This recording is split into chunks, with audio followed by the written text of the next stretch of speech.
Hey everybody, Aaron from the Ballpit here, back with another installment of the Writer's Block, which is a show which I can talk about whatever creative topic I decide to in a given moment.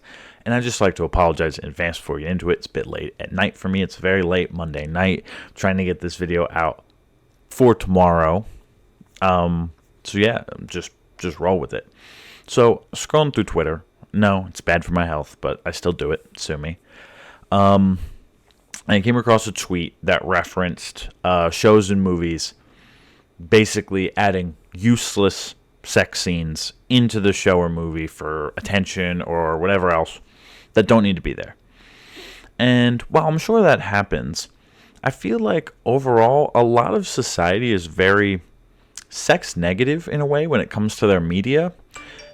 Excuse me, do not DM me right now. Very sex negative when it comes to their media. And so they consider any form of sexual content or sexual explicit scenes as unnecessary. And that's just not the case. There's a lot of different moments or examples of sex being really important for the plot of a show or a movie, or for the character development of characters within them. I mean, sex can just be an important piece of a story or a character. It can tell a lot of things, because sex is, for a lot of people and a lot of times, is a very intimate action between two people. And so by doing so, you get to see how these two characters interact, how their relationship dynamic is. You get to learn more about them. At the same time, in a lot of different instances, a good example of this is the HBO show Rome. Sex can be used as a plot device. And a lot of times, characters, especially women, use sex or sexual promiscuity. There we go. There's the late night talking. As a form of power, a form of control, in a way in which they can have power in a male-dominated society. Rome, if you've ever seen it by HBO, is a great example of this. In the first episode of Rome, one of Caesar's relatives, I forgot if it was like his sister or whatever else, but somebody that's in Caesar's faction basically has sex with a guy to get a horse to use as a gift to Caesar. And while that's just like a little example, you can see in that way how this character weaponizes sex to use as a bartering chip for something important in the plot. So in that way, showing the sex and the sex being a part of the plot was important. And yeah, you can make the argument that you didn't have to make her use sex to get the horse. You could have used something else. Or if you wanted to do that, you didn't have to show it. You could have just told it. First of all, the whole point of cinema, or TV in general, is to show, not tell. That's the purpose. If you want something to tell you it, read a book. Read a book. That's what it's there for. The book literally tells you it in words. The whole reason why cinema is a medium is because it's able to show you things. It doesn't have to walk you through everything in the way a book does. So you shouldn't tell people things in movies or TV shows. For the most part, you should show them. And when you say, oh yes, like, something other than sex could have been used, newsflash, sex happens. It's a part of life. When you're making a show like Rome, or you're making a show like a crime show, or a show like Game of Thrones, which I will be talking about here soon, sex is important because these shows are supposed to reflect real life in a lot of ways. And while you may say, how does Game of Thrones reflect real life? It's a show about magic and dragons and massive zombies. Sorry, my hair is nuts right now, so I'm just going to play with it while I do this. Massive zombies and all sorts of stuff. Oh no, my hair. How is it reflective of the real world? And the thing is that the characters are all people that could exist in the real world. They just exist in this fantasy setting. So they're still able to be reflective of people and kind of power struggles and things you would see in the real world. And in the first season of Game of Thrones, which is the one I remember the most at this current moment in time, there's quite a few different sex scenes that are meaningful. Like the sex scene between, what's her name? Oh, God. Jamie and the blonde bitch. The blonde Lannister bitch. Cersei? Maybe? I think so. Who are brother and sister. And they have sex, and the little Bran, the little Stark boy, catches them. And the fact that you see that happening instead of you just seeing Bran fall from the window and you're told what happens, seeing it is so much more powerful. It is so much more powerful than just being told it.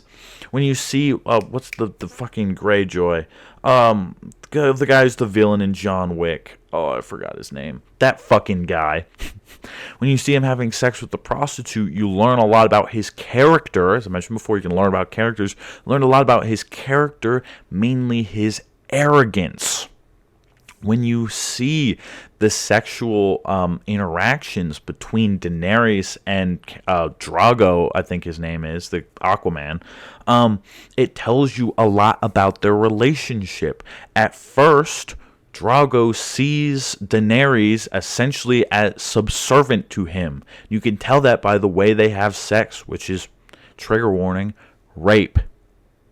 Essentially, he grabs her and uses her. It is not until Daenerys is able to flip the relationship they have and the power struggle they have on their head by taking power in her own right that you see that reflective of her power position in the society that she is part of.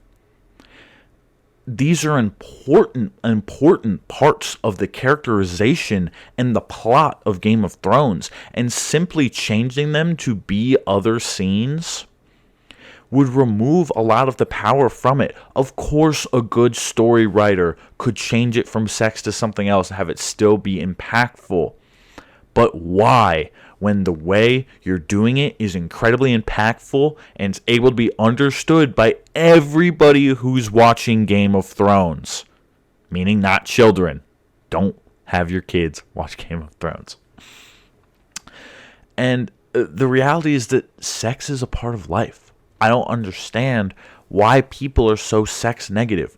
Of course, if I'm watching a movie or a TV show with my parents, them having sex in it is awkward. I don't want to sit through that with my parents. But the reality of the situation is that, first of all, they're actors. They're not actually having sex. Second of all, most of y'all motherfuckers watch porn anyways, so you're watching people have sex. So it's not like you don't do that anyways. And third of all, it's just sex is a part of life. I mean, I was going to say everybody has sex, but I'm sure there's people who've died as virgins. But sex is a massive part of life. It's a massive part of society.